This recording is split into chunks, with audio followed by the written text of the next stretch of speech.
I am game the level of terror. അങ്ങനെ ദുൽഖർ സൽമാൻ്റെ ഒരു item കത്തിക്കാൻ വരികയാണ്. കത്തിക്കാൻ എന്ന് പറഞ്ഞു കഴിഞ്ഞാൽ തിയേറ്റർ കത്തിക്കാൻ, തിയേറ്റർ പൂരപ്പറമ്പാക്കാൻ, ചവറാക്കാൻ, ലെവലാക്കാൻ വേണ്ടി വരികയാണ്. ഐ ആം ഗെയിം സംഭവം വൻ ചിത്രം എന്ന് പറഞ്ഞു കഴിഞ്ഞാൽ വൻ ചിത്രമാണ്.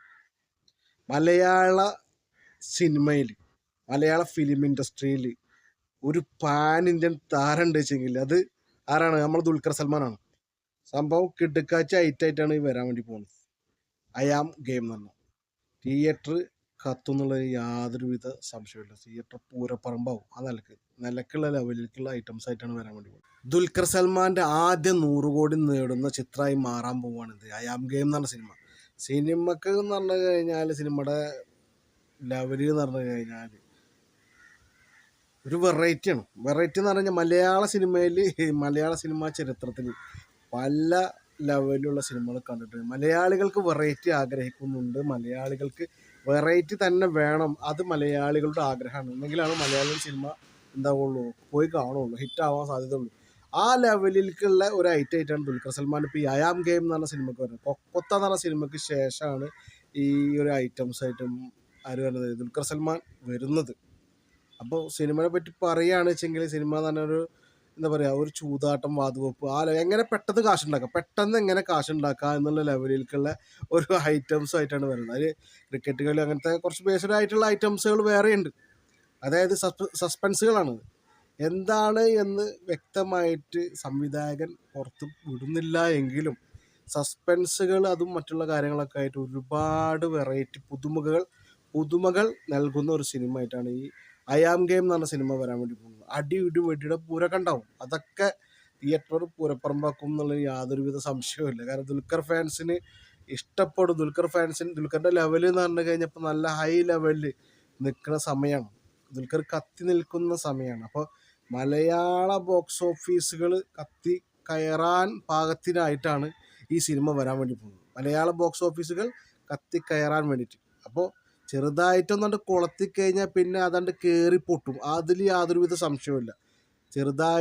ഒന്നാണ്ട് പൊട്ടിക്കഴിഞ്ഞാൽ എന്താവും, ചെറുതായിട്ടൊന്ന് തീ കൊളുത്തി കഴിഞ്ഞാൽ അത് വൻ വിസ്ഫോടനമായിട്ട് മാറും. മലയാള ബോക്സ് ഓഫീസിൽ താകാൻ പറ്റില്ല, ആ ലെവലിലേക്ക് ആയിട്ട് മാറും. അതാണ് ഈ താരത്തിൻ്റെ പവർ എന്ന് പറഞ്ഞു കഴിഞ്ഞാൽ. ഒരുപാട് ആരാധകരുണ്ടല്ലോ, മലയാളികൾ മാത്രമല്ല, വേൾഡ് വൈഡ് എന്നുള്ള ലെവലിലാണ് ദുൽഖർ സൽമാൻ്റെ ആരാധകരുള്ളത്. അപ്പോൾ ആ ലെവലിലേക്ക് മലയാളത്തിൽ സിനിമകൾ വളരെ കുറവാണ് ചെയ്യുന്നത് എങ്കിലും പാൻ ഇന്ത്യൻ താരമായി മാറി നമ്മളെ ദുൽഖർ സൽമാൻ തന്നെ. സംഭവം നമ്മളെ മമ്മൂക്കാടെ മോനാണ്. പക്ഷെ മമ്മൂക്കാടെ മോന് എന്ന റേഞ്ചിലല്ല. ഒരു എന്താ പറയുക, ഒരു സ്റ്റാൻഡേർഡ് കീപ്പ് ചെയ്യുന്ന ഒരു നടൻ ഉണ്ട് വെച്ചെങ്കിൽ അത് നമ്മളെ ദുൽഖർ സൽമാനാണ്. പാൻ ഇന്ത്യൻ താരത്തിൽ പാൻ ഇന്ത്യൻ ലെവലിലേക്ക് ഉയർന്ന ഒരു മലയാള നടൻ ഉണ്ട് എന്ന് പറഞ്ഞു കഴിഞ്ഞാൽ ആദ്യം വരുന്ന പേര് അത് ദുൽഖർ സൽമാൻ്റെ പേരാണ്. അഭിനയ ശൈലി മാറ്റി ദുൽഖർ അഭിനയ ശൈലി ആ ലെവലിൽ മാറി.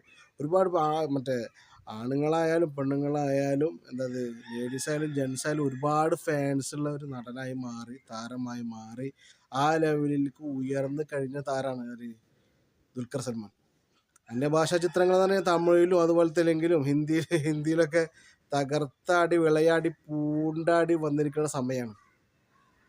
അപ്പോൾ ആ സമയത്ത് ഐ ആം ഗെയിം ഒക്കെ റിലീസായി കഴിഞ്ഞാൽ പിന്നെ ഒന്നും നോക്കേണ്ട ആവശ്യമില്ല. ഇത് തകർക്കും. ദുൽഖർ സൽമാൻ്റെ 100 കോടി തികയ്ക്കുന്ന ആദ്യ സിനിമ ആയിട്ട് മാറാൻ വേണ്ടി പോകുന്ന ചരിത്ര മുഹൂർത്തത്തിലേക്കാണ് ഇപ്പോൾ നീങ്ങിക്കൊണ്ടിരിക്കുന്നത്. ഒരു സംശയവും ഇല്ല ഈ സംഭവം ഹിറ്റാവും എന്നുള്ളതിൽ. 100% ഹിറ്റാവും സംഭവം. ഇതൊക്കെ ഇങ്ങനത്തെ സിനിമകളൊക്കെ വരുമ്പോൾ എന്ന് പറഞ്ഞു കഴിഞ്ഞാൽ തിയേറ്ററിൽ പോയിട്ട് തന്നെ കാണണം. എന്നെങ്കിലാണ് അതിൻ്റെ ആ ഒരു ലെവല് അത് കിട്ടുള്ളൂ. തിയേറ്ററിൽ പോയിട്ട് കാണുമ്പോൾ അത് ആസ്വദിക്കുമ്പോഴാണ് ആ ലെവല് കാണുള്ളൂ. ഇങ്ങനത്തെ ഒരു ഹൈ റേഞ്ച് ലെവലായി ദുൽഖർ മാറിയതെങ്കിൽ വലിയ ബ്രാൻഡായി മാറി. DQ എന്ന് പറഞ്ഞു കഴിഞ്ഞാൽ വലിയ ബ്രാൻഡാണ്, ചെറിയ ബ്രാൻഡാണ്, വലിയ ബ്രാൻഡായിട്ട് മാറി ഈ DQ എന്ന് പറഞ്ഞത്. അപ്പോൾ ആ ലെവലിലേക്കൊക്കെ താരം വളർന്ന് പന്തളിച്ച് പൊങ്ങിപ്പോയി. അപ്പോൾ സംഭവം ഐ ആം ഗെയിം എന്ന് പറഞ്ഞ സിനിമ റിലീസായി കഴിഞ്ഞാൽ ഇതിൻ്റെ പ്രത്യേകത എന്ന് പറഞ്ഞു കഴിഞ്ഞാൽ ഒരു പാൻ ഇന്ത്യൻ താരം, അത് മലയാളികൾക്ക് വീണ്ടും എന്ത് ചെയ്യുക, മലയാളിയായ ഒരു താരം എന്നുള്ളതിൽ അഭിമാനിക്കാം. പാൻ ഇന്ത്യൻ താരം എന്ന് പറഞ്ഞാൽ മലയാളിയാണ്. ദുൽഖർ മലയാളിയാണ്. ദുൽഖറിൻ്റെ വാപ്പ മമ്മൂട്ടി അതും മലയാളിയാണ്. അപ്പോൾ ആ മലയാളത്തിൽ നിന്നൊരു നടൻ ഇത്ര വളർന്ന് പന്തലിച്ച് ഒരു വലിയൊരു എന്താ പറയുക ലോകം കീഴടക്കാനുള്ള ലെവലിലേക്ക് വരെ എത്തി നിൽക്കുന്ന താരമായി മാറി. അതിന് നമുക്ക് എന്ത് ചെയ്യാം, അഭിമാനിക്കാം. അപ്പോൾ ആ ലെവലിലേക്കാണ് ഇപ്പോൾ ഈ ദുൽഖറിൻ്റെ വളർച്ചയും ദുൽഖറിൻ്റെ അഭിനയവും അതുപോലെ തന്നെ മറ്റുള്ള കാര്യങ്ങളൊക്കെ നീങ്ങിക്കൊണ്ടിരിക്കുന്നത്. അപ്പോൾ ഐ ആം ഗെയിം വരട്ടെ, എല്ലാവരും തിയേറ്ററിൽ പോയിട്ട് തന്നെ കണ്ടോളി മക്കളെ. സംഭവം പടം വൻ ഹിറ്റാവും. 100 കോടി അടിക്കാൻ വേണ്ടി, 100 കോടി എന്ന് പറഞ്ഞാൽ സ്റ്റാർട്ടിങ് ആണ്. സിനിമ 100 കോടിയിലൊന്നും നിൽക്കില്ല, അത് വേറെ കാര്യം. ഈ സിനിമ ഐ ആം ഗെയിം എന്ന് പറഞ്ഞ സിനിമ 100 കോടിയിൽ നിൽക്കില്ല, അതൊക്കെ മേലെ വരാൻ പോകും. അപ്പോൾ അതാണ് പറഞ്ഞത്, I am game the level of terror. എന്താണ് I am game the level of terror. അപ്പം വീണ്ടും കാണുന്നവരെ എല്ലാവർക്കും നന്ദി, നമസ്കാരം.